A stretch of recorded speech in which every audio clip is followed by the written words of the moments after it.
হযরত ওমর ফারুক রাদিয়াল্লাহু তাআলা আন কাবা শরীফের সামনে যখন তওয়াফ করে হজরে আসওয়াদের মধ্যে যখন হযরত ওমর চুমা দিলেন, পাথরের মধ্যে চুমা দেওয়ার পর হযরত ওমর পাথরকে লক্ষ্য করে বললেন, পাথর তুমি কিন্তু এমন কেউ না যে তোমারে আমি চুমা দিলাম বলে তোমার খুব দাম বাইরে গেছে, বিষয়টা এমন না। পাথর রে কয়, পাথর তুমি শোনো, লা তাদুররু ওয়ালা তানফাউ, তুমি ক্ষতি করতেও পারো না, উপকার করতে পারো না। পাথর উপকার করতে পারে, ক্ষতি করতে পারে?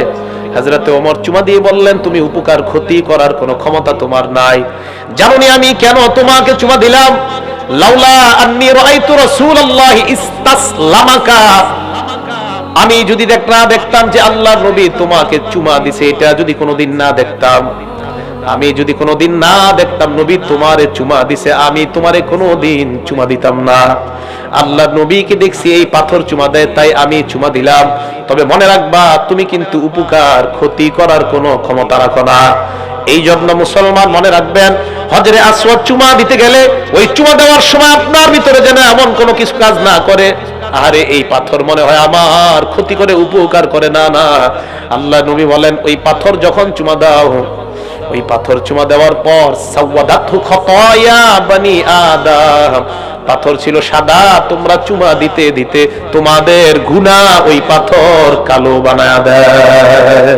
এটাই বিশ্বাস রাখা, আমি পাথরকে চুমা দিলাম, বাস চুমা দেওয়ার পর এই পাথরের মধ্যে আমার গুনাহগুলা পাথরের চুমা দিলে মাফ হয়, কিন্তু এই পাথরের ব্যক্তিগতভাবে কোনো উপকার ক্ষতি করার ক্ষমতা নাই।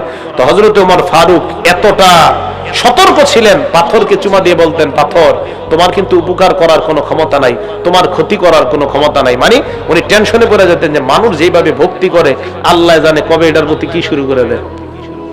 নবীজি সাল্লাল্লাহু আলাইহি সাল্লাম বাইআতে রিজওয়ান বলা হয়, একটা গাছের নিচে সাহাবায়ে কেরামের হাত থেকে নবীজি বায়াত নিছেন।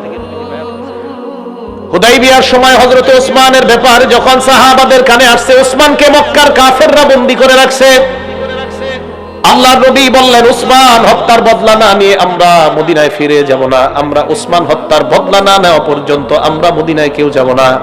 সাহাবারা একের পর এক সবাই হাত রাখলেন নবীর হাতের উপর। আল্লাহর নবী সবার শেষে বললেন, এই যে তোমরা আমার হাতের উপর হাত রাখলা আর এই হাতটা রাখলাম, এটা আমার নয়, এটা উসমানের পক্ষ থেকে রাখলাম।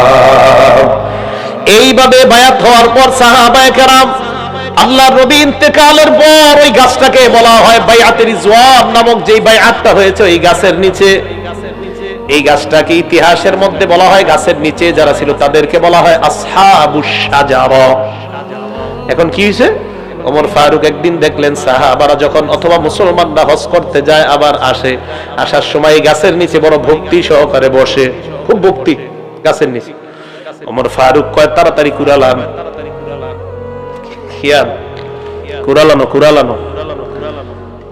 ওমর ফারুক তাড়াতাড়ি বললেন, এই গাছ তাড়াতাড়ি কেটে দাও, আমি তো দেখতেছি এই গাছকে কেন্দ্র করে আল্লাহ জানে কবে জানি পূজা করা শুরু হয়ে যায়, গাছ কাটো। তাহলে কি বুঝলেন? সাহাবায়ে কেরাম এত সতর্ক ছিলেন, যখনই দেখতেন ভক্তি ইত্যাদি করে দ্বীনের মধ্যে নতুন কিছু করার সম্ভাবনা, সাথে সাথে সেটাকে বিলুপ্ত করে দিতেন। আমার তো বিশ্বাস, আল্লাহ পাক যদি শাহজালাল রহমতুল্লাহরে একটা মিনিটের জন্য আল্লাহ ক্ষমতা দিয়ে বলতেন, আল্লাহ তো সব পারেন, তবে এটা করবেন আল্লাহ।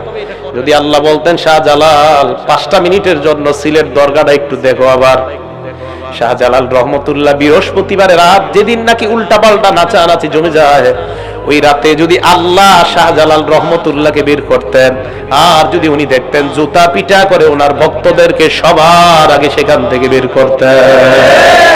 কেন করতেন? বেটা আমি ইয়ামান দেশ থেকে তোদের দেশে আসলাম এই বেদাত দূর করার জন্য, আর আমার কবর কেন্দ্র করে বেদাত শুরু করছে, উল্টা পাল্টা সব শুরু করে। তাহলে বেদাতকে কোনো প্রশ্রয় দেওয়া যাবে না, বেদাত করা যাবে না। আল্লাহ আমাদের সকলকে হেফাজত করেন। বেদাত কারে কয়? মন দিয়ে শোনেন। বেদাত বলা হয় ইবতিদাউ শাইইন আও সানউহু আও সুনউহু, এমন কোন জিনিস